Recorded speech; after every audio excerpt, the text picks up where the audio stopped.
আজি লৈছোঁ এখন ট্ৰেডিশ্যনেল শাড়ী আৰু এই শাড়ীখনৰ পৰা মই এযোৰ পাটিয়ালা চুট চিলাই কৰি দেখুৱাম। হাই, মই দীপিকা, মোৰ ভিডিঅ'লৈ আপোনালোক সকলোকে স্বাগতম জনাইছোঁ। এতিয়া শাড়ীৰ পৰা ড্ৰেছ চিলাই কৰাটো ট্ৰেণ্ডিঙত চলি আছে আৰু এয়া মই কাপোৰযোৰ চিলাই ৰেডি কৰিছোঁ।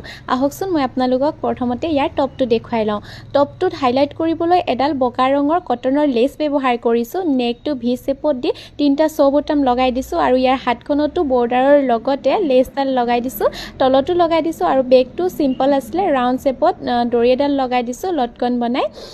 আৰু এইটো হৈছে পেণ্টটো কঁকালত ইলাষ্টিক দিছোঁ, তলতো বৰ্ডাৰৰ লগত লেচডাল লগাই দিছোঁ। পেণ্টটো অলপ হাইলাইট কৰিবলৈ চেষ্টা কৰিছোঁ, ফুল পাটিয়ালা হোৱা নাই। ইয়াত পকেটো লগাই দিছোঁ ধুনীয়াকৈ, কঁকালত ৰছী দিয়া নাই, ইলাষ্টিক লগাই দিছোঁ পিন্ধিব কমফৰ্টেবল হ'বৰ কাৰণে। আপোনালোকৰ ওচৰতো যদি এনেকুৱা পুৰণা শাড়ী আছে আপোনালোকে নিপিন্ধা, তেনেহ'লে ধুনীয়া ধুনীয়া ড্ৰেছ বনাই ল'ব পাৰে।